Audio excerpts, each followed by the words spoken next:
Praise the lord. దేవునికి స్తోత్రము కలుగునుగాక. ఈ సమయంలో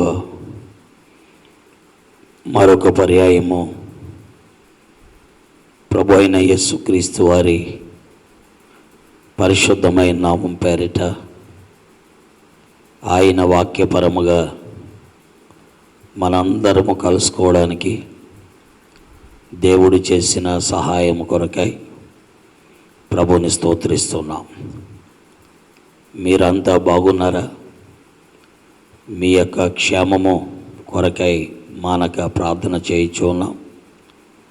మా కొరకు కూడా మీరు చేయుచున్న ప్రార్థనలన్నిటి కొరకై మేము వందనస్తులమై ఉన్నాం.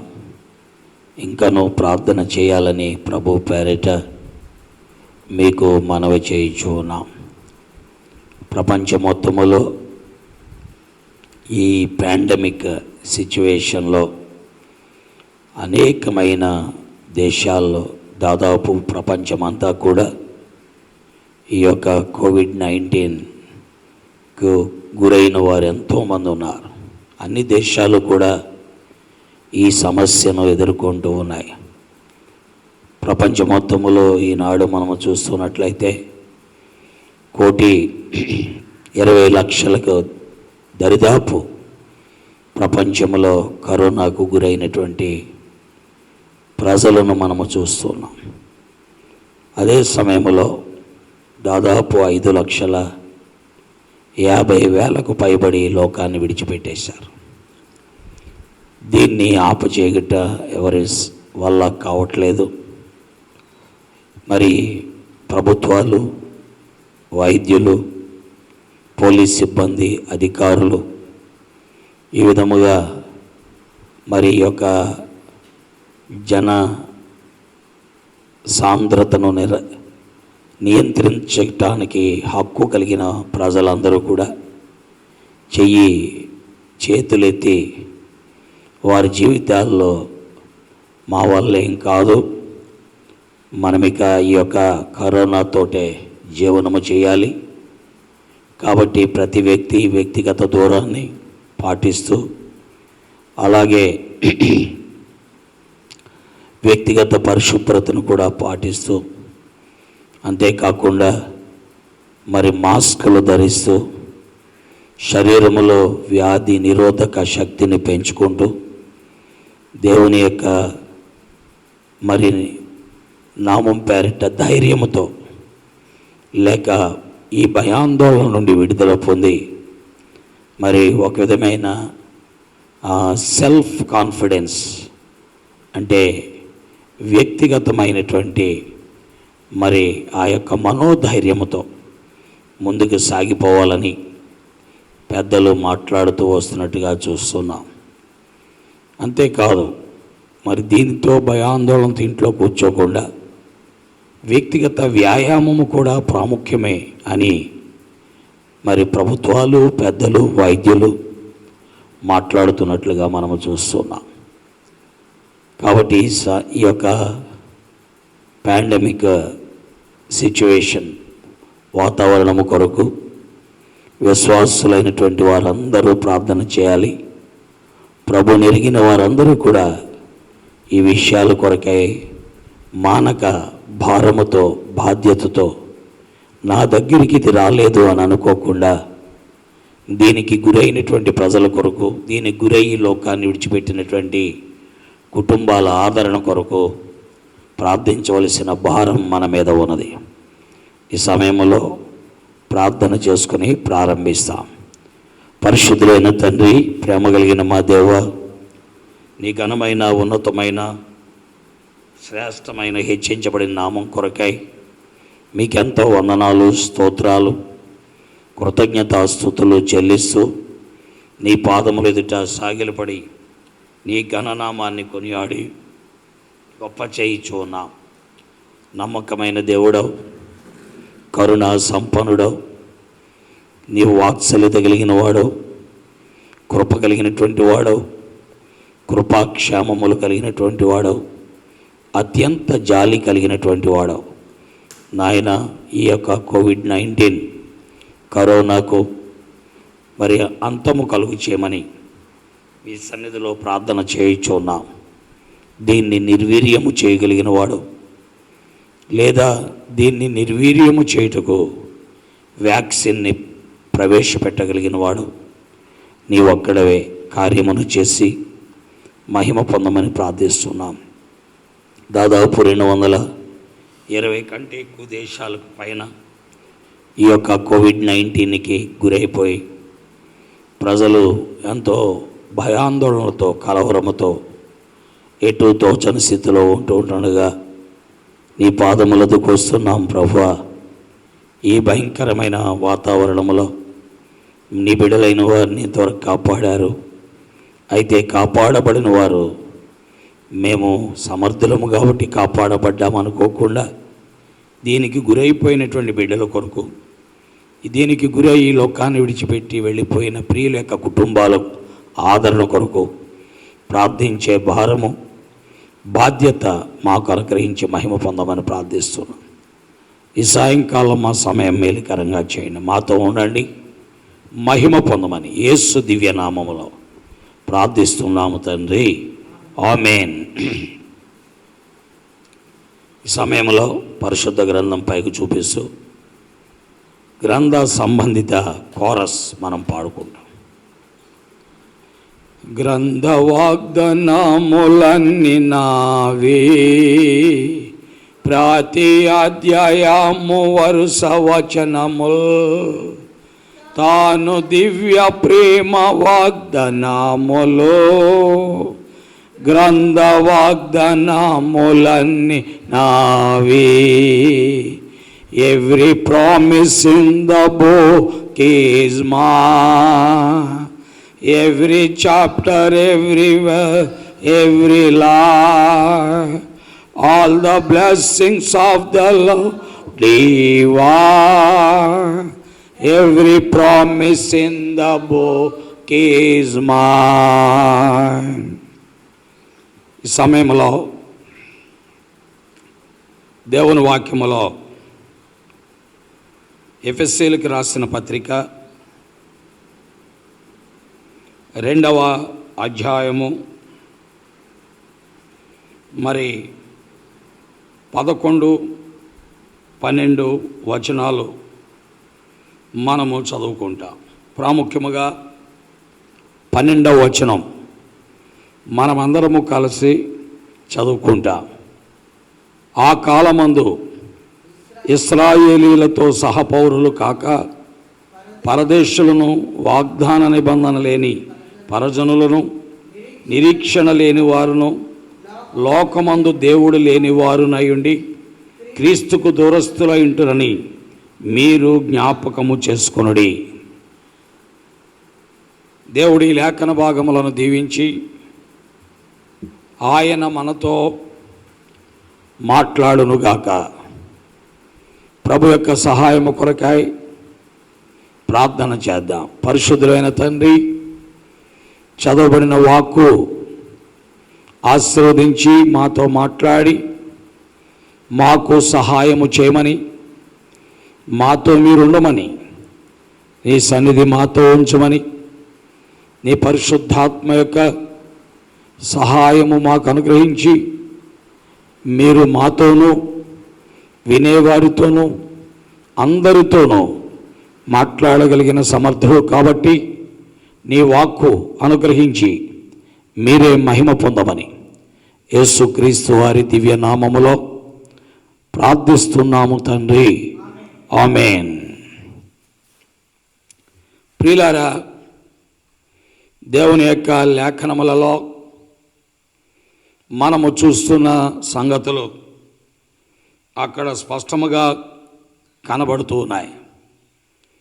ఒక సంగతి ఏంటంటే, దేవుడు లేనివారు, people who do not have God, దేవుడు లేనివారు అని లేఖనములలో స్పష్టముగా వ్రాయబడి ఉన్నది. నిజమే, ఈనాడు లోకములో మనము చూస్తున్నట్లయితే దేవుణ్ణి కలిగిన వారు ఉన్నారా అనేది మనం ఆలోచించాలి. ఒకవేళ దేవుణ్ణి కలిగిన వారు ఉన్నట్లయితే ఆ దేవుడు ఎవరు? ఆ దేవుడు ఎలాగుంటాడు? ఆ దేవుణ్ణి కలుసుకోవడానికి మనం ఏమి చెయ్యాలి? ఆ దేవునితో సహవాసాన్ని, సంబంధాన్ని కలిగి ఉండటానికి మనుష్యులమైన మనము ఏమి చేస్తే దేవునితో సంబంధాన్ని, సహవాసాన్ని కలిగి ఆయనను మనము చూచిన అనుభవము కలిగి ఉండగలం? దీన్ని గురించి మనము ఆలోచన చేయాలి. దేవుని వాక్యములో ఏమని వ్రాయబడి ఉంది అంటే, ఎఫెసీ 5వ అధ్యాయం 12వ వచనములో, లోకమందు దేవుడు లేనివారు అని వ్రాయబడి ఉంది. ఎవరి గురించి ఈ మాట చెప్తున్నాడు? ఎఫెసీల గురించి ఈ మాట చెప్పబడుతున్నది. ఎఫెసీలు అంటే చాలా ధనవంతులు, లోకమందు ఐశ్వర్యవంతులు, అంతేకాదు జ్ఞానులు, అంతేకాదు వారికి మరి దైవభక్తి కూడా ఎక్కువ. అందుకే వారు ఆ కాలంలో మరి ఒక వ్యక్తి ఉండేవాడు. ఆ వ్యక్తి ఎవరంటే దేమేత్రి అనేటువంటి వ్యక్తి. ఈ దేమేత్రి అనేటువంటి వ్యక్తి ఆర్తెమి మహాదేవికి వెండి గుడులు కట్టిస్తూ ఉండేవాడు. ఈ చరిత్ర అంతా కూడా మీరు దైవ గ్రంథములో అపోస్తుల కార్యముల్లో మీరు చూడవచ్చు. 18, 19 అధ్యాయాల్లో మనము చూడగలం. కాబట్టి వీరు దేమేత్రి అనే కంసాలి ఆర్తెమి మహాదేవికి వెండి గుడులు కట్టిస్తుంటే, ఈ ఎఫెసీలు మరి వారికి ఉన్న ధనాన్ని వ్యయం చేసి దేవుని మీద ఉన్న భక్తితో, దేవుని మీద ఉండేటువంటి అభిలాషతో వారు రాతి గుడులు కాదు, వెండి గుడులు కట్టించేవారు. అంటే వారు ఎంత వ్యయము ప్రయాసపడ్డారో అర్థమవుతుంది. వారి వ్యయ ప్రయాసలు ఈ మాటల ద్వారా మనము చూడగలం. కాబట్టి దేవుని వాక్యం ఏంటున్న ప్రియులారా, ఈ విధముగా ఎఫెసీలో మరి వారికి భక్తి లేదా ఉన్నది, భయము లేదా ఉన్నది, దేవుడంటే ఆసక్తి లేదా ఉన్నది. అయితే ఆ ఉన్న కారణాన్ని బట్టే వారు ఏం చేశారు అంటే, వారికి ఉన్న ఆస్తులను దేవుని యొక్క నామం పేరిట వినియోగించి ఆ యొక్క ఆర్తెమి మహాదేవికి వెండి గుడులు కట్టించినట్లుగా మనము చూస్తున్నాం.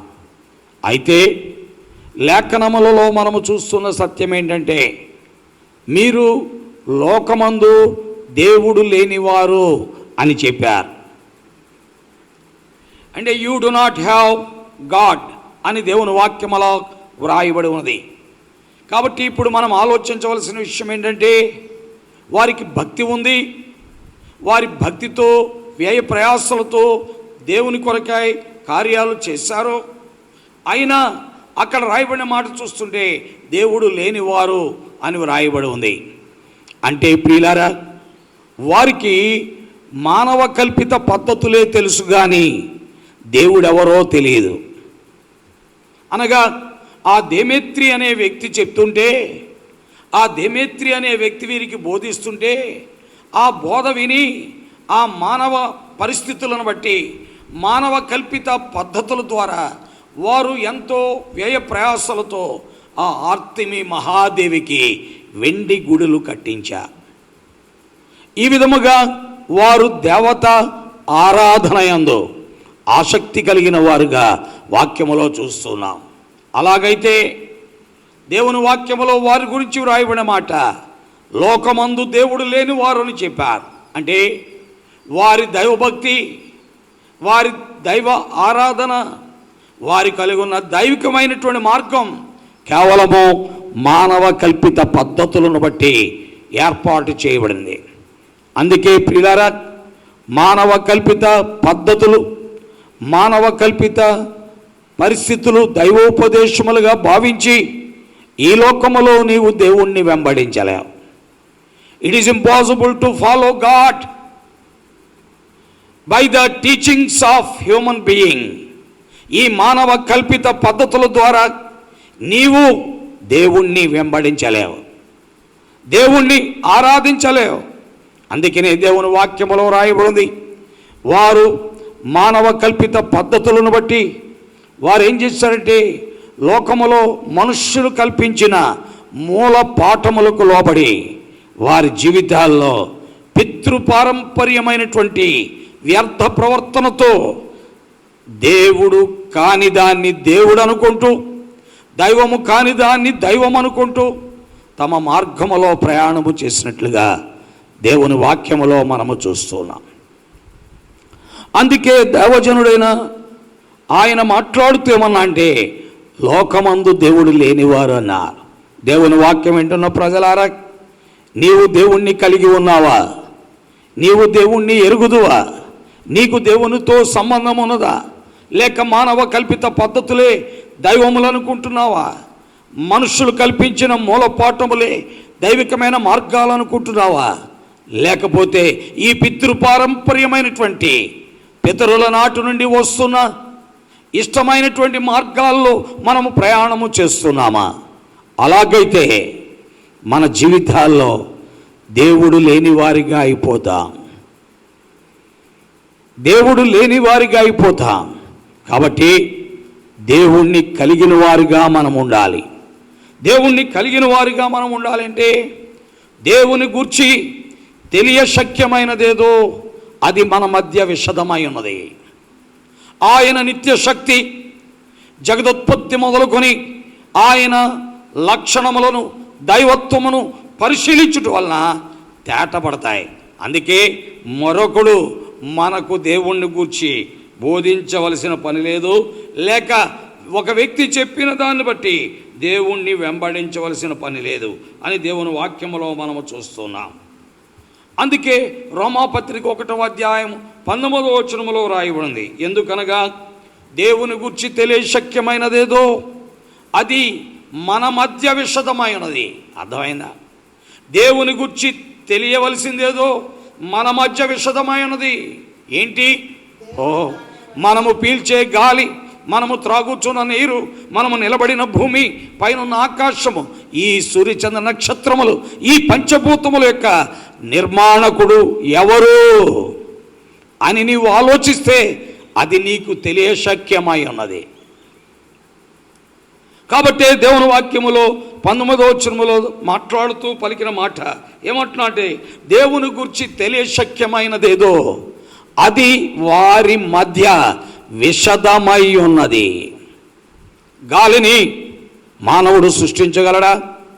నీటిని మానవుడు సృష్టించగలడా? ఒకవేళ సూర్యుణ్ణి మానవుడు సృష్టించగలడా? చంద్రుణ్ణి మానవుడు సృష్టించగలడా? లేకపోతే ఈ పంచభూతములు, భూమి ఆకాశములను మానవుడు సృష్టించగలడా? ఇవి దైవ నిర్మాణము. వీటిని గూర్చి ఆలోచిస్తే మనకు దేవుని మార్గమును గూర్చి, దేవుని సంగతును గూర్చి మనకు విశదమవుతుంది. విశదమవటం అంటే గ్రహింపులోనికి వస్తుంది. ఎందుకనగా ఈ భూమిని సృష్టించగలిగిన మానవుడు లేడు, భూమిని పాడు చేయగలిగిన మానవుడు ఉన్నాడు. ఆకాశమును సృష్టించగలిగిన, ఈ విశాలమును సృష్టించగలిగిన మానవుడు లేడు, దాన్ని పాడు చేయగలిగిన వాడు ఉన్నాడు. సూర్యుణ్ణి, చంద్రుణ్ణి, నక్షత్రాలను, ఈ యొక్క నక్షత్రములు మండలం పాలపుంత అంటారు, గెలాక్సీస్ ఆఫ్ స్టార్స్ అంటాం. దీన్ని సృష్టించగలిగిన వాడు ఉన్నాడా? లేడు. గాలిని, నీటిని సృష్టించగలిగిన వాడు ఉన్నాడా? లేడు. ఒకవేళ ఒక గ్లాస్ వాటర్ను, ఒక గ్లాస్ నీటిని సృష్టించాలంటే కొన్ని కోట్ల రూపాయలు అవుతుంది. ప్రపంచంలో ఉన్న 750 కోట్ల జనాభాకి నీటిని సరఫరా చేయగలిగిన వాడు ఎవడు? ప్రపంచంలో ఉన్న 750 కోట్ల జనాభాకి, ఈ భూమి మీద నివసిస్తున్న సకల జీవరాశులకు, ఆ నీటిలో నివసిస్తున్న జలచరములకు ఆక్సిజన్ గాలిని ఇవ్వగలిగిన వాడెవడు? కాబట్టి మనము ఆలోచించవలసిన వారం ఉన్నాం. విద్యావంతులమైన మనం, చదువుకున్న వారమైన మనం, ఒక ఉద్యోగము చేస్తూ మంచి జీతమును సంపాదిస్తూ ఈ యొక్క సమాజంలో ఒక పలుకుబడి, పేరు, ప్రఖ్యాతి కలిగిన మనం అజ్ఞానులుగా, అనాలోచనగా, అవివేకులుగా ఆలోచించుట దేవుని చిత్తము కాదు. అందుకే దేవుని వాక్యం, వేదం మాట్లాడుతున్నది, దేవుని గురించి తెలియశక్యమైనదేదో అది వారి మధ్య విషదమైనది, దేవుడు దానిని వారికి విషదపరిచెను. అర్థమైందా? దేవుడే దాన్ని వారికి విషదపరిచారు. వీటన్నిటినీ ఆలోచించడం ద్వారా నన్ను మీరు తెలుసుకోండిరా బాబు అని, వీటిని గురించి యోచించడం ద్వారా నా యొద్దకు రండి అని దేవుడే వాటిని విషదపరిచాడు. దేవుని వాక్యములో 20వ వచనంలో చూస్తున్నాం. ఇంకేమని రాయబడి ఉంది? ఆయన అదృశ్య లక్షణములు అనగా ఆయన నిత్య శక్తియు, దేవత్వమును, జగదుత్పత్తి మొదలుకొని సృష్టింపబడిన వస్తువులను ఆలోచించుట వలన తేటపడుచున్నది. అర్థమైందా? ఆయన నిత్య శక్తి. ఆయన నిత్య శక్తి అంటే ఏంటి? ఆయన నిత్య శక్తి అంటే ఏంటండి? ఒక 750 కోట్ల జనాభాకి, ఈ జలచరములకు, ఈ సకల జీవరాశులకి ఆయన 24 గంటలు 365 రోజులు సంవత్సరాల తరబడి గాలిని సరఫరా చేస్తున్నాడు. అదే ఆయన నిత్య శక్తి. నువ్వు చేయగలవా? నీ వల్ల అవుతుందా? మన విజ్ఞానవేత్తలం, సాంకేతిక నిపుణులం, ప్రపంచములో జ్ఞానులం, పండితులం, ఎవరైనా నిన్ను కాదు అనుకుంటే చేయగలరా? ఏ నోబెల్ ప్రైజ్ విన్నర్ చేయగలరా ఇది? ఈనాడు ప్రపంచంలో నోబెల్ ప్రైజ్ విన్నర్స్ ఎంతోమంది ఉన్నారు. ఎవరైనా ఈ పని చేయగలరా? నో. ఇటీవల కాలంలో 2 సంవత్సరాల క్రితం 2018లో ఎల్ఈడి బల్బ్ కనిపెట్టిన వానికి 2017లో నోబెల్ ప్రైజ్ ఇచ్చారు. LED bulb. అర్థమైందా? ఈ ప్రపంచం మొత్తానికి వెలుగును ప్రసాదించగలిగిన వాడు ఎవడు? ఎప్పుడైనా ఆలోచించావా? ఆ సూర్యరశ్మి లేకపోతే నీ పంటలు పండుతాయా? నీ వ్యవసాయము సాగుద్దా?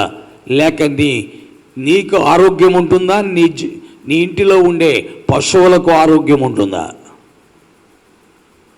కాబట్టి దేవుని వాక్యములో మనకు చెప్తున్నారు, ఆయన నిత్య శక్తి, దేవత్వమును, జగదుత్పత్తి మొదలుకొని సృష్టించబడిన వస్తువులను గూర్చి ఆలోచించుట వలన తేటపడుచున్నది. ఆ వస్తువులను గురించి నువ్వు ఆలోచిస్తే చాలు, తేటపడద్ది. అవునా? ఈనాడు మానవుడికి పిచ్చుగూడు కట్టడమే చేత కాదు. పిచ్చుకకు పిచ్చుగూడు కట్టడం ఎవరు నేర్పించారు?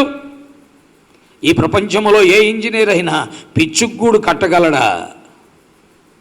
ఇంపాసిబుల్. చేయలేడు. దానికి ఆ జ్ఞానం ఇచ్చిన వాడు ఎవరు? ఆ పిచ్చుక ఏ స్కూల్లో చదివింది, ఏ కాలేజీలో చదివింది, ఏ యూనివర్సిటీలో చదివింది? ఆ పిచ్చుక గూడు కట్టడానికి దానికి జ్ఞానం ఎక్కడి నుంచి వచ్చింది? ఇవన్నీ ఆలోచించుట వలన ఆ దేవుని యొక్క శక్తిని గురించి నీకు తేటపడుతున్నది. కాబట్టి దేవుని వాక్యం వింటున్న బిడ్డలారా, మనము ఆలోచించే సమయము దగ్గరికి వచ్చింది.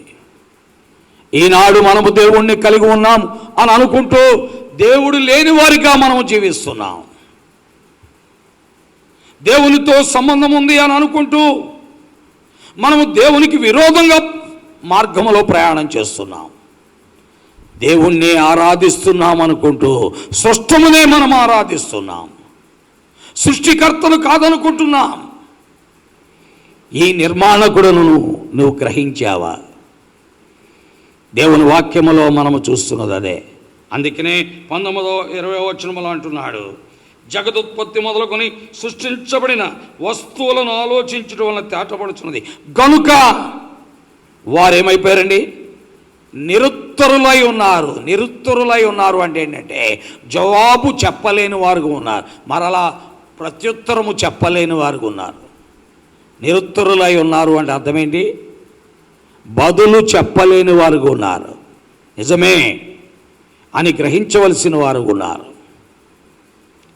కాబట్టి దేవుని వాక్యం వింటున్నటువంటి ప్రజలారా, ఈ రోజున మనం ఆలోచిస్తే ఈ రోజున మనమందరము కూడా దేవుడు లేని వారమే.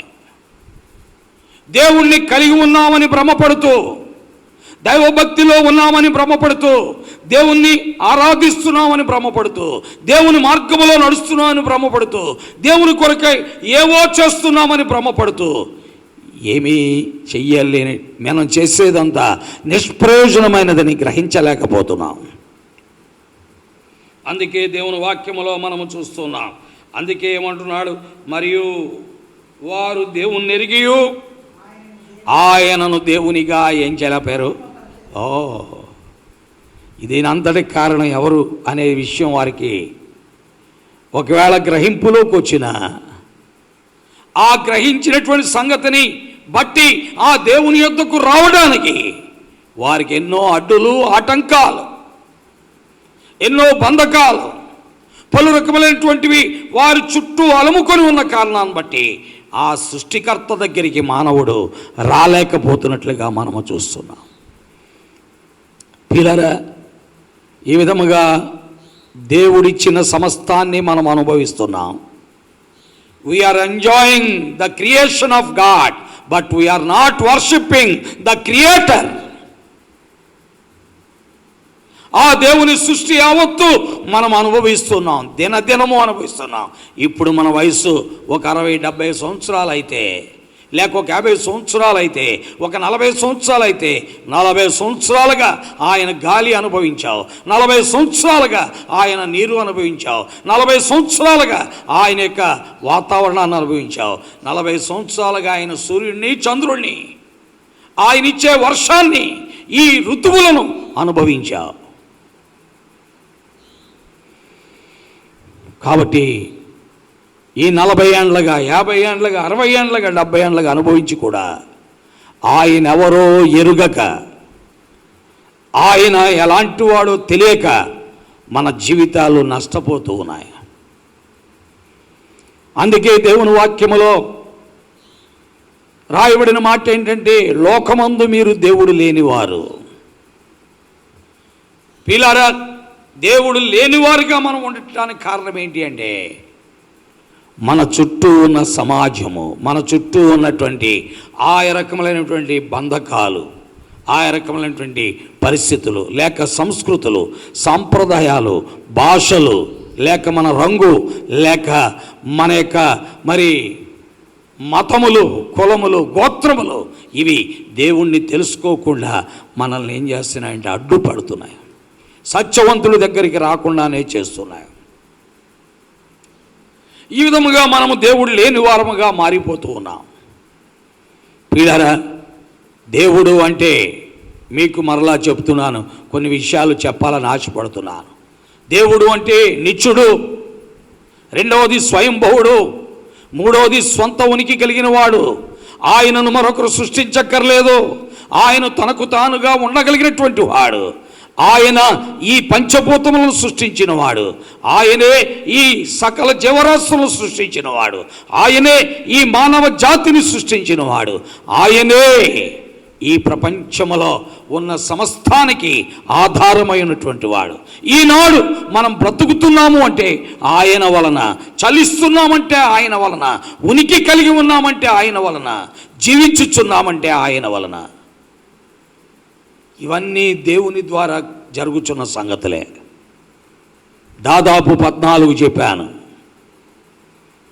కాబట్టి ప్రియులారా, దేవుడు అనేవాడు ఉంటే ఇలాంటి వాడై ఉండాలి. మరి దేవుడు ఎక్కడ ఉంటాడు, ఎలా ఉంటాడు? దేవుని వాక్యము చెప్పుచున్నది, దేవుడు ఆత్మయై ఉన్నాడు. ఆయన ఆత్మయై ఉన్నాడు అని యోహాను సువార్త 4వ అధ్యాయంలో మనము చూస్తూ ఉన్నాం. ఏమని రాయబడి ఉంది స్పష్టముగా మనం గమనిస్తున్నాం. ఏమని రాయబడింది చదవండి. యోహాను సువార్త 4వ అధ్యాయము మరి 24వ వచనం. దేవుడు ఆత్మ, ఆయన ఆత్మయే ఉన్నాడు. ఆయనకు ఒక రూపము లేదు. ఈ రూపం దేవుడిదని నువ్వు చెప్పడాగలేదు. ఈ రూపం దేవుడిదని చెప్పడాగలేదు. ఆ రూపం దేవుడిదని చెప్పడాగలేదు. ఆ రూపం దేవుడిదని అందుకనే ఏ రూపము దేవుడితో మనకు తెలియదు. కాబట్టే మనం ఏం చేసామంటే పలు రూపాల్లోకి ఆయన మార్చేశాం. అది ఆయన ఆత్మయే ఉన్నాడు. ఆయన సమీపింపరాని తేజస్సులో నివసిస్తూ అమరత్వము కలిగినటువంటి వాడు, మహాగణుడు, మహోన్నతుడు, పరిశుద్ధుడు, నిత్య నివాసి అని దేవుని వాక్యములో తిమోతికి రాసిన మొదటి పత్రిక 6వ అధ్యాయం 16వ వచనం, అలాగే యెషయా గ్రంథం 57వ అధ్యాయం 15వ వచనములో రాయబడి ఉంది. కాబట్టి ఆయన మహాగణుడు, మహోన్నతుడు, పరిశుద్ధుడు, నిత్య నివాసి, మహోన్నతమైన పరిశుద్ధ స్థలాల్లో నివసించే ఆత్మరూపి ఆ దేవుడు, సమీపింపరాని తేజస్సులో నివసిస్తున్న అమరత్వము కలిగినటువంటి వాడు. మనుష్యుల్లో ఎవడు ఆయన్ని చూడలేదు, ఎవ్వడు ఆయన్ని చూడ నేరడు. ఆయన ఎలాగుంటాడనేది ఎవ్వరికీ తెలియదు. ఆయన ఆత్మ, ఆయన రూపం ఎలాగుంటుందనేది ఎవరికీ తెలియదు. పిల్లరా, ఆ ఆత్మరూపి అయినటువంటి దేవుడు ఎలాగుంటాడనేది ఎవరికి కనబడక, ఆ ఆత్మరూపి అయిన అక్షయుడైనటువంటి, సజీవుడైనటువంటి, నిత్యుడైనటువంటి, స్వయం ఉనికి కలిగినటువంటి, స్వయంభవుడైనటువంటి ఆ దేవుని యొక్క రూపాన్ని సృష్టము రూపములోనికి మార్చుట న్యాయమా? తప్పు కదా. నీవు ఉన్నావు, ఫర్ ఎగ్జాంపుల్ నిన్ను గేదె రూపంలోకి మారితే ఒప్పుకుంటావా? మీ అమ్మాయిని కుక్క రూపంలోకి మార్చామనుకో ఒప్పుకుంటావా? మీ అబ్బాయిని పంది రూపంలోకి మార్చాం ఒప్పుకుంటావా? నీ భార్యను ఒక చేప రూపంలోకి మార్చాం ఒప్పుకుంటావా? అన్నో. ఈ రోజున మానవుడు చేయించిన అవివేకముతో కూడిన పనదే. దేవుని రూపమేదో తెలియక, దేవుడంటే కొద్దిగా ఆశ కలిగి, దేవుడంటే ప్రేమ కలిగి, దేవుడంటే భయము కలిగి, దేవుడున్నాడనే నమ్మికతో, దేవుని కొరకైనటువంటి అభిలాషతో, తన సొంత హృదయములో కలిగిన తలంపులను బట్టి, మానవ కల్పిత పద్ధతులను బట్టి మనం ఈ రోజున సృష్టమును దేవుడు అనుకుంటున్నాం, సృష్టికర్తను ఇంకా కనుగొనలేని వారంగానే ఉన్నాం, కనుగొనని వారంగానే ఉన్నాం. ఇంకా సృష్టమును దేవుడు అనుకుంటున్నాం, సృష్టికర్తను కనుగొనని వారముగా సృష్టమును ఆరాధిస్తున్నాం. పిల్లరా, అయితే దేవుని లేఖనములో చూస్తున్నాం, ఆజ్ఞాన కాలములో దేవుడు చూచి చూడనట్టుగా ఉన్నాడు. ఇప్పుడైతే అంతటా అందరూ ఆయనను ఎరగాలని ఆయన కోరుకుంటున్నాడు. కాబట్టి మానవ లోకములో మనుష్యుడు దేవుడు లేనివాడిగా మరణించి, దేవుడు లేనివాడిగా ఈ లోకాన్ని విడిచిపెట్టుటే యందు సృష్టికర్త అయిన దేవునికే ఇష్టము లేదు. సృష్టికర్త అయిన దేవుడికే ఇష్టము లేదు. ఎందుకనగా నా నిర్మాణము నన్ను కనుగొనకుండా, నన్ను చూడకుండా, నాతో సంబంధము లేకుండా, నాతో సహవాసము లేకుండా ఈ లోకాన్ని విడిచిపెట్టుట దేవుడికే ఇష్టము లేదు. ఆ కారణాన్ని బట్టే దేవుడు మానవునితో మాట్లాడుతున్నాడు. ఆ కారణాన్ని బట్టే దేవుడు మానవునితో మాట్లాడుతున్నాడు. అలాగున ప్రారంభము నుండి ఆత్మరూపే సమీపింపరాని తేజస్సులో ఉంటూ అమరత్వము కలిగిన మహోన్నతుడైన దేవుడు మానవునితో మాట్లాడుతూనే ఉన్నాడు. ఆయన మగవాడు కాదు కాబట్టి. అలాగున ఒక కల్దీల దేశములో ఊరు అనే పట్టణములో అర్థమైందా? కల్దీల దేశములో ఊరు అనే పట్టణములో మెసొపొతేమియాలో ఉన్నప్పుడు మహిమగల దేవుడు ఒక వ్యక్తితో మాట్లాడాడు. అతడే అబ్రహాము. అతడు ఇప్పుడు ఈ ప్రపంచ చరిత్రలో ఉన్నటువంటి వాడే. అతడు లేకపోతే ఈ ప్రపంచానికి చరిత్రే లేదు. ఈనాడు మధ్యాసియాలో ఉన్న మహమ్మదీయులు, మధ్యాసియాలో ఉన్నటువంటి ఇశ్రాయేలీయులు, యూదులు, అలాగే ఈ ప్రపంచంలో ఉన్న క్రైస్తవులు అందరికీ కూడా మరి మూల పురుషుడు ఎవరంటే అబ్రహామే. అందుకని అతడు చరిత్రకారుడు. Is a historian. పిల్లరా, అలా ఆ వ్యక్తితో దేవుడు మాట్లాడాడు. ఆ వ్యక్తి దేవుడు లేనివాడు, ప్రకృతి సంబంధి అయినటువంటి వాడు, నాస్తికుడు, నాస్తికత్వములో ఉన్నటువంటి వాడు. కాబట్టి దేవుడు ఎలాగుంటాడో తెలియక, దేవుని రూపం ఎలాగుంటుందో తెలియక, హేతువాదిగా, నాస్తికుడిగా జీవిస్తూ తన కళ్ళ ముందు కనబడుతున్న దేవుడే, తండ్రియే దేవుడిగా భావించినవాడు. మాతృదేవోభవ అని అనుకుంటూ ఆ తండ్రిని దేవుడిగా పూజించినవాడు. ఎందుకంటే నా తండ్రి సజీవుడిగా ఉన్నాడు, నాతో మాట్లాడుతున్నాడు, నాకు కనబడుతున్నాడు, నేను అడిగింది ఇస్తున్నాడు, నేను కావాల్సింది చేస్తున్నాడు, నన్ను ఎక్కడికి నడిపించాలో అక్కడ నడిపిస్తున్నాడు. కాబట్టి నా కళ్ళ ముందు కనబడే నా తండ్రి నా దేవుడు అంటున్నాడు. ఇలాంటి వ్యక్తితో దేవుడు ఒక దినమున మాట్లాడాడు.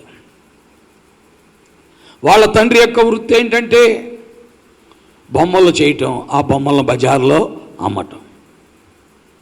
కాబట్టి తండ్రి బొమ్మలు తయారు చేసేవాడు. ఈ అబ్రహాం అనేటువంటి వ్యక్తి బజారుకి తీసుకెళ్ళి అమ్ముకుంటూ వస్తూ ఉండేవాడు.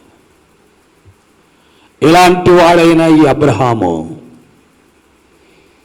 ఇలాగున దేవుడు లేనివాడిగా, దేవుణ్ణి ఎరగనవాడిగా, ఒక హేతువాదిగా, లేక ఒక నాస్తికుడిగా, లేక ఈ ప్రకృతిలో తండ్రియే దేవుడిగా భావించి తన తండ్రిని, క్షయమైనటువంటి తన తండ్రిని దేవుడిగా భావించి నష్టపోవట దేవుడికి ఇష్టము లేక,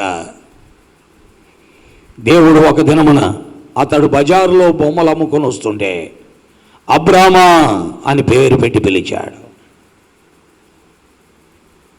పిల్లరా, దేవుడు మనల్ని ఎరిగినటువంటి వాడే,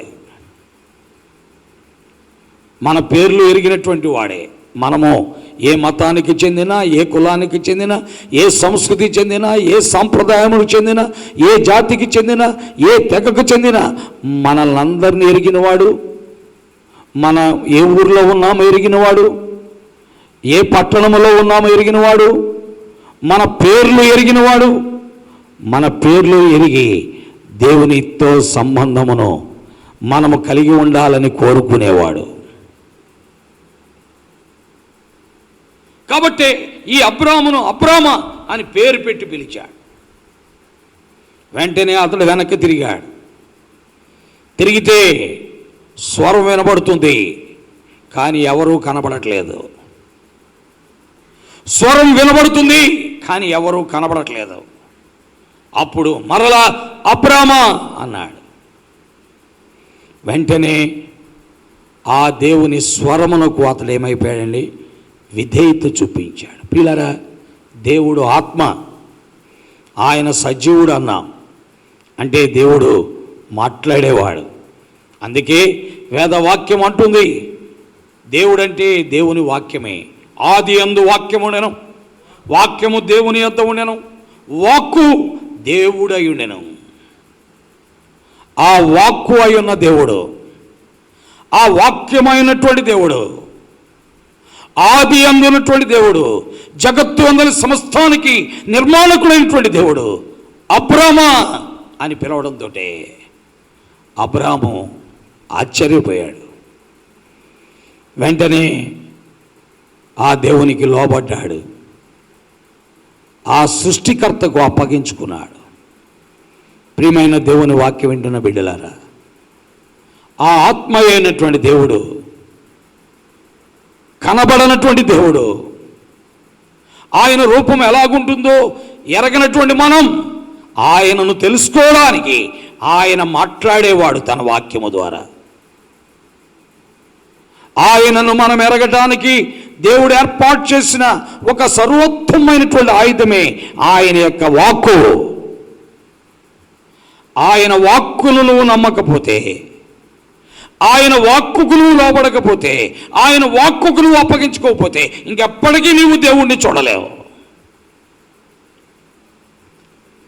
అబ్రాము ఎప్పుడైతే దేవుడు తన పేరు పెట్టి పిలిచాడో వెంటనే అబ్రాము దేవుని వాక్కుకి ఏం చేశాడండి? విధేయత చూపించాడు. అందుకే 11వ అధ్యాయము హెబ్రీయులకు రాసిన పత్రిక 8వ వచనములో మనం చదువుతున్నాం. ఏమని రాయబడింది? అబ్రాము పిలువబడినప్పుడు ఆ పిలుపునకు లోబడినాడని దేవుని వాక్యములో స్పష్టముగా మనము చూడగలుగుతున్నాం. హెబ్రీ 11వ అధ్యాయము దేవుని వాక్యములో మనం 8వ వచనం చదువుతుంటే అక్కడ రాయబడి చూసారా? కాబట్టి పిల్లరా, నీవు దేవుని వాక్యానికి లోబడాలంటే you must have faith. If you don't have faith, you don't obey to the word. కాబట్టి ప్రకటించే వాక్యానికి నీవు విధేయత చూపించాలంటే యు మస్ట్ హ్యావ్ ఫెయిత్. నీకు తప్పకుండా విశ్వాసం ఉండాలి. విశ్వాసము లేకుండా దేవుణ్ణి వాక్కును నువ్వు నమ్మలేవు. కాబట్టి అబ్రాము పిలువబడినప్పుడు ఆ పిలుపు విశ్వాసమును బట్టి చూసారా, ఆ పిలుపునకు లోబడ్డాడు. By faith he obeyed to the word. He obeyed to the word. విశ్వాసముతో ఆ దేవుని వాక్కుకు అతడు ఏమయ్యాడండి? లోబడ్డాడు. ప్రియమైన దేవుని వాక్యం వింటున్న బిడ్డలారా, ఇప్పటికీ ఆ వాక్కు వినపడుతూనే ఉంది. ఆ వాక్కు స్వయముగా దేవుడు అబ్రహాముకు వినిపించాడు. ఈ రోజున దేవుడు స్వయముగా నీకు వినిపించకపోయినా తన దాసులు, తన సేవకులు, తాను ఏర్పరచుకున్న పనిముట్ల ద్వారా వినిపిస్తున్నాడు. నువ్వు లోబడకపోతే నీవు దేవుడు లేనివాడవైపోతావు. లోకమందు నీవు లోకమందు దేవుడు లేనివాడవైపోతావు. కాబట్టి విశ్వాసముతో ఇది దేవుని మాట అని నీవు దానికి లోబడాలి. అలాగున లోబడిన వారు దేవుణ్ణి చూస్తారు. పిల్లరా, అబ్రాహాము దేవుణ్ణి చూచాడు. విశ్వాసమును బట్టి ఆ పిలుపునకు లోబడి ప్రదేశమునకు దేవుని మాటకు లోబడిపోయి బయలుదేరాడని. కాబట్టి పిల్లరా, సృష్టికర్త అయిన దేవుణ్ణి నువ్వు చూడాలి అంటే దేవుని మాటకు నువ్వు లోబడాలి. ఎందుకంటే ఆయన నీకు కనబడడు, ఆయనను నువ్వు చూడలేవు. ఆయన సమీపింపరాని తేజస్సులో ఉండే దేవుడు, మహోన్నతమైన పరిశుద్ధ స్థలాల్లో ఉండే దేవుడు. ఆయనను నీవు చూచి బ్రతకలేవు. అందుకే ఆయన తన వాక్కు ద్వారా నీతో మాట్లాడతాడు. ఆ వాక్కుకు నువ్వు లోబడకపోతే నీవు దేవుణ్ణి కనుగొనకుండా ఈ లోకములో సృష్టాన్ని దేవుడు అనుకుంటూ ఈ లోకాన్ని విడిచిపెట్టేస్తావు. అయితే నీవు సృష్టాన్నే దేవుడు అనుకుని ఈ లోకాన్ని విడిచిపెట్టుట దేవుని అభిప్రాయం మాత్రము కాదు. దేవుని అభిప్రాయం ఏంటంటే నీవు సృష్టికర్త అయిన దేవుణ్ణి తెలుసుకోవటమే. అందుకొరకు దేవుడు ప్రయత్నిస్తున్నాడు. ఇలాగున అనాది కాలములో తన వాక్కు ద్వారా మాట్లాడినటువంటి దేవుడు, తన వాక్కు ద్వారా నానా విధములుగా మాట్లాడిన దేవుడు ఈ రోజున కాలాంతమందు ఆయన కుమారుని ద్వారా మాట్లాడుతున్నాడని హెబ్రీయులకు రాసిన పత్రిక 1వ అధ్యాయము 1వ వచనంలో మనము చూస్తున్నాం. పూర్వకాలమందు. అర్థమైందండి? పూర్వకాలమందు నానా సమయములలో, అక్కడ అన్నాడు నానా సమయములని, ఒకటేసి కింద రాశాడు నానా భాగములుగాను, నానా విధములుగాను. ఓ, దేవుడు ప్రవక్తల ద్వారా మాట్లాడతాడు. ప్రవక్తల ద్వారా మాట్లాడిన దేవుడు ఈ దినముల అంతమందు. పిల్లరా, దేవుడు కనబడకుండా మాట్లాడుతుంటే నమ్మట్లేదని, దేవుడు కనబడకుండా మాట్లాడుతుంటే ఎవరు మాట్లాడుతున్నాడో తెలియనట్లుగా నమ్మక ఇంకా సృష్టమునే ఆరాధిస్తూ సృష్టికర్త లేకుండా మానవ జాతి లోకాన్ని విడిచిపెడుతున్నారని ఆ దేవుడే ఈ లోకములోనికి సశరీరుడిగా ప్రత్యక్షమయ్యాడు. ఆ వాక్కు అయినటువంటి దేవుడు, ఆ వాక్కు అయినటువంటి దేవుడిని ఏమంటున్నారంటే ఓం అంటున్నారు. ఆ వాక్కు అయినటువంటి దేవుడు శరీరాన్ని దాల్చి సశరీరుడిగా ఈ లోకములో ఆయన ప్రత్యక్షమయ్యాడు. అందుకనే వేదాలు చెప్తున్నాయి ఓం శ్రీ కన్యసుతాయ నమః అంటే, ఓ దేవా, నీవు కన్యక గర్భాన్న పుట్టినందుకు నీకు వందనాలు. అందుకే ఆ దేవుడు మానవుడిగా సశరీరుడిగా ఈ లోకములోనికి రావడానికి నిర్ణయించుకున్నాడు. తిమోతికి రాసిన మొదటి పత్రిక 3:16 మనం చూస్తున్నాం. దైవభక్తిని గూర్చిన మర్మము గొప్పదై ఉన్నది. ఆయన సశరీరుడిగా ప్రత్యక్షమయ్యాడని లేఖనముల్లో మనము చదువుతున్నాం. కాబట్టి ప్రియులారా, ఆ వాక్కు అయినటువంటి దేవుడు శరీరాన్ని దాల్చి ఆయన ఈ లోకములోనికి వచ్చాడు. అందుకనే యోహాను సువార్త 1:14 మనం చదువుతున్నాం. ఏమని వ్రాయబడి ఉంది? ఆ వాక్యము శరీరధారి అయి కృపా సత్య సంపూర్ణుడుగా మన మధ్య నివసించను. చూసారా? ఆ వాక్యము శరీరధారి అయి కృపా సత్య సంపూర్ణుడుగా మన మధ్య నివసించను. తండ్రి వలన కలిగిన అద్వితీయ కుమారుని మహిమ వలె. దేవుని మహిమను కనుగొనటానికి ఆ వాక్కు అయినటువంటి దేవుడు శరీరధారి అయి సశరీరుడుగా ఈ లోకములో ప్రత్యక్షమయ్యాడు. ఆయనే ప్రభు అయిన యేసుక్రీస్తు. పిల్లరా, ఈ మాట చెప్తే నీకు బాధగా ఉంటుంది. ఈ మాటలు ఈ గ్రంథములో చదవకుండా వేరే గ్రంథములో చదివితే నీకు బాగుంటుంది. నేను బైబిల్ గ్రంథంలో చదవటం బట్టి నీకు ఇష్టమే ఉండకపోవచ్చు, లేక ఈ మాటలు బైబిల్ గ్రంథము నుండి చెప్పడం బట్టి ఇది ఒక మతముగా నువ్వు భావించవచ్చు. ఇవే మాటలు వేరొక గ్రంథములో నువ్వు ఉంటే అప్పుడు నమ్ముతావా? పిల్లరా, నమ్మకపోతే దేవుడు లేనివాడవుగా సృష్టమును ఆరాధించేవాడవుగా ఈ లోకాన్ని విడిచిపెట్టే పరిస్థితి, దిక్కుమాలిన స్థితి ఈనాడు మానవ జాతికి ఏర్పడిపోతుంది. కాబట్టి అలాగున సశరీరుడిగా ప్రత్యక్షమైన వాడే ప్రభు అయిన యేసుక్రీస్తు. అందుకే దేవుని వాక్యములో తిమోతికి రాసిన పత్రికలో ఏమని వ్రాయబడి ఉంది? దేవుని వాక్యములో మనము చూస్తున్నాం, ఆయన సశరీరుడిగా ప్రత్యక్షమాయను. ఆత్మ విషయములో నీతిపరుడని తీర్పు నొందెను, దేవదూతలకు కనబడెను, రక్షకుల జన్మల్లో ప్రకటింపడను, లోకమందు నమ్మబడెను. చూసారా? ఈ రోజున మనము నమ్మకపోతే మనమే నష్టపోతాం, కానీ ఆయన మాత్రం దేవుడిగానే ఉంటాడు కాదండి. ఈరోజు నాకు గాలి వద్దంటే నష్టపోయేది మనమే, కానీ గాలిగానే ఉంటుంది.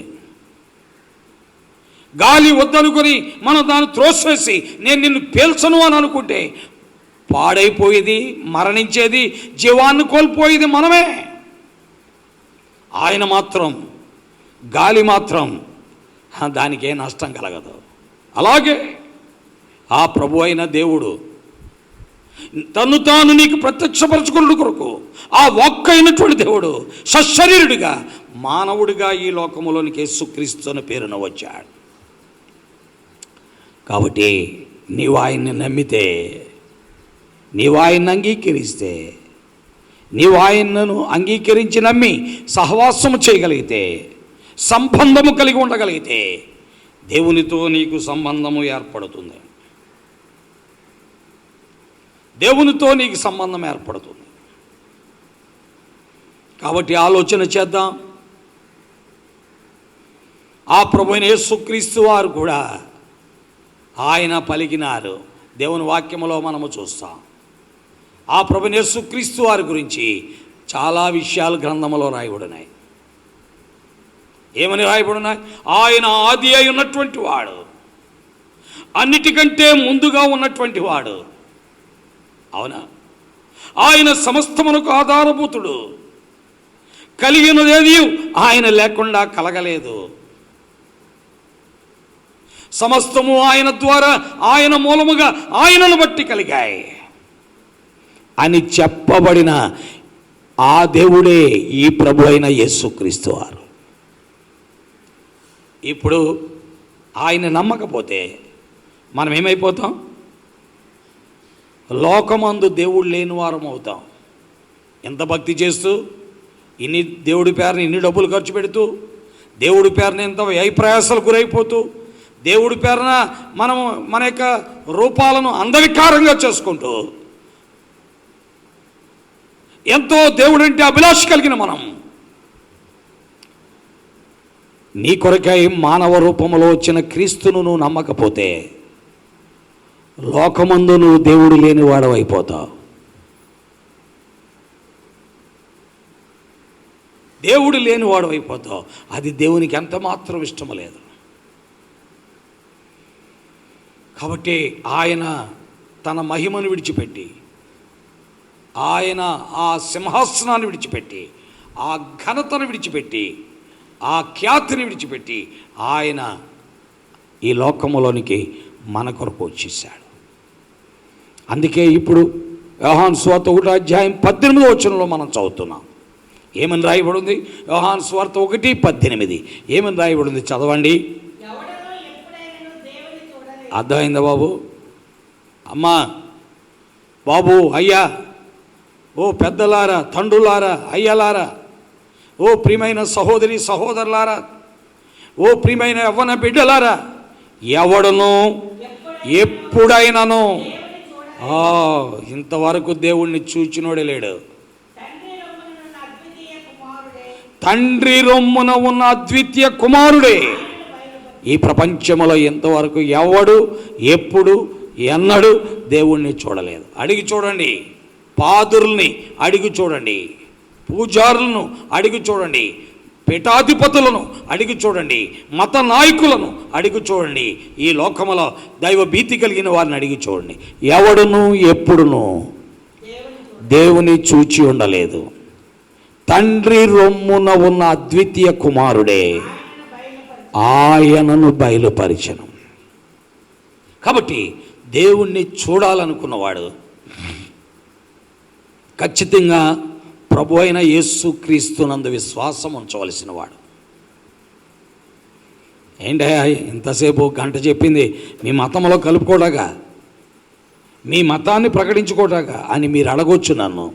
No, it is not religion, it is a relationship with God. Christ is a mediator between man and God. మానవునికి దేవునికి మధ్య క్రీస్తు మధ్యవర్తి. కనబడని దేవుణ్ణి మానవునికి ప్రత్యక్షపరచడానికి సశరీరుడిగా ఆ దేవుడే మానవుడిగా ఈ లోకములోనికి వచ్చిన వాడే ప్రభు అయిన యేసుక్రీస్తు. కాబట్టి ఆయనను నమ్మలేదు, నీవు దేవుణ్ణి చూడలేవు, దేవునితో సంబంధము కలిగి ఉండలేవు. అందుకే దేవుని వాక్యములో కొలస్సీ 2:9 ఈ రీతిగా రాయబడింది. ఏలయనగా దేవత్వము యొక్క సర్వపరిపూర్ణత శరీరముగా క్రీస్తులో నివసించుచున్నది. అర్థమైందండి? దేవుడు అనేవాడు ఉంటే దేవుడు అనేవాడికి ఉన్న పరిపూర్ణత శరీర రూపములో క్రీస్తులో నివసించుచున్నది. ఎలా అనగా దేవత్వం యొక్క సర్వపరిపూర్ణత శరీరముగా. అందుకనే ఓ ఎఫెస్సీలారా, మీరు ఆ దేమేత్రి మాటలు విని వెండి గుడులు కట్టించుకున్నారు, అయినా లోకమందు దేవుడు లేని వారు ఉన్నారు. ఇలాగా దైవభక్తి కలిగి దైవ భీతితో దేవుణ్ణి వెంబడిస్తున్నామని భ్రమపడుతూ దేవుణ్ణి వెంబడించకుండా సృష్టాన్నే ఆరాధిస్తున్న మీరు ఈ రోజున యేసుక్రీస్తును నమ్ముడు ద్వారా దేవుణ్ణి తెలుసుకున్నారు. ఆ దేవుని యొద్దకు మీరు వచ్చారు. దేవునితో మీకేం ఏర్పడింది? సంబంధం ఏర్పడింది. కాబట్టి ప్రియులారా, దేవునితో సంబంధము ఏర్పడటానికి దేవుని వాక్యములో మనము చూస్తూ వచ్చాం. ఆ ప్రభు ద్వారానే దేవునితో సంబంధము ఏర్పడింది ఎఫెసీయులకి. అందుకనే ఎఫెసీయులకు రాసిన పత్రిక 1వ అధ్యాయము 20వ వచనములో మనము చూస్తున్నట్లయితే అక్కడ రాయబడిన మాట ఏంటంటే ఎంతో స్పష్టముగా మనం చూస్తాం. 22వ వచనం, ఆయన సమస్తమును ఆయన పాదముల క్రింద ఉంచి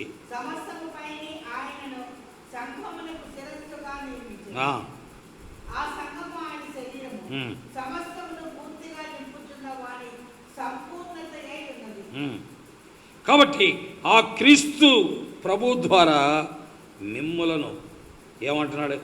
ఎంతో హెచ్చుగా పరలోకమందు ఆయన తన కుడిపార్శ్వమున కూర్చు. కాబట్టి క్రీస్తు ప్రభు ద్వారానే మానవునికి ఏం కలుగుతుందంటే దేవునితో సంబంధము కలుగుతుంది. దేవునితో సంబంధం నీకు కావాలా? దేవుణ్ణి చూడాలని నువ్వు అనుకుంటున్నావా? సృష్టికర్తనే ఆరాధించాలి, సృష్టాన్ని ఆరాధించకూడదని నువ్వు అనుకుంటున్నావా? సృష్టికర్తను ఆరాధిస్తూ ఆ సత్యవంతులైన దేవునితో సంబంధం కలిగి ఈ జీవితమును ఈ లోకమును ముగించిన తర్వాత ఆ సత్యవంతుడి దగ్గరికే వెళ్ళాలనుకుంటున్నావా? అలాగైతే యేసుక్రీస్తును నమ్మాల్సిందే. ఆయనే ఖండితంగా చెప్పేశాడు యోహాను సువార్త 14:6లో, నేనే I am the way, the truth and the life, no man cometh unto the father except by me. నేనే మార్గమును సత్యమును జీవమును, నా ద్వారా తప్ప ఎవడు దేవుని దగ్గరికి రాలేడు. కాబట్టి సృష్టికర్త అయిన దేవుని దగ్గరికి నువ్వు రావాలి అంటే, ఆ సృష్టికర్త అయిన దేవునితో నువ్వు సంబంధం కలిగి ఉండాలంటే, ఆ సృష్టికర్త అయిన దేవునికి నీకు మధ్య సహవాసం ఏర్పడాలంటే, ఆ సృష్టికర్త అయిన దేవునితో అన్యోన్యతను కలిగి ఈ లోకాన్ని విడిచి ఆయన ఉండే స్థలానికి చేరాలి అంటే యేసుక్రీస్తు తప్ప వేరే మార్గము లేదు. కాబట్టి ఇప్పుడు ఎఫెసీయులు యేసుక్రీస్తు నందు దేవుని సంబంధులుగా వారు మారిపోయారు, దేవుని బిడ్డలుగా మారి. ఈరోజు నువ్వు మారచ్చు. ఎలా మారగలవు? ఒకటే సీక్రెట్, యోహాను సువార్త 1:12, తన్ను ఎందరు అంగీకరించిరో వారికి అందరికీ, అనగా ఆయన నామమందు విశ్వాసం ఉంచిన వారికి దేవుని పిల్లలయ్యే అధికారాన్ని దేవుడు ఇస్తాడు. If you want to become child of God, if you want to become child of God, you must accept Jesus Christ and you must have faith on Jesus Christ. ఆయనను అంగీకరించాలి, ఆయన యందు విశ్వాసం ఉంచాలి. There are 2 things. One is accepting Christ, ఆయన అంగీకరించుట. రెండవది keep faith on Christ, ఆయన నామమందు ఏం చేయాలి? విశ్వాసం ఉంచాలి. Then you will become child of God.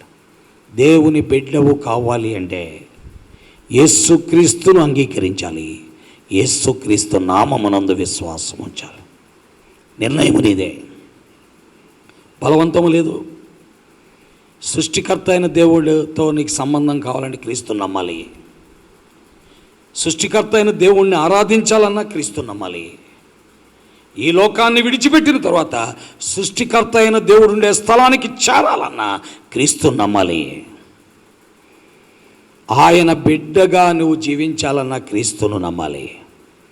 కాబట్టి ఆలోచించుకుందాం. దేవుడు కలిగిన వాడుగా నువ్వు ఉండాలి అంటే యేసుక్రీస్తే నీకు దిక్కు. లేకపోతే నీవు దేవుడు లేనివాడు అయిపోతావు. ఎంత జ్ఞానివైనా, ఎంత పండితుడు అయినా, ఎంత తెలివైన వాడవైనా, ఎంత మరి ఈ లోకములో అన్నీ కలిగిన వాడవైనా ఏమీ లేని వాడవైపోతావు. ఎందుకనగా ఒకడు లోకమంతా సంపాదించుకొని దేవుడు లేనివాడైతే వాడికి ఏం ప్రయోజనం? కాబట్టి ఆలోచించుకో. మనం ఆలోచించుకుందాం.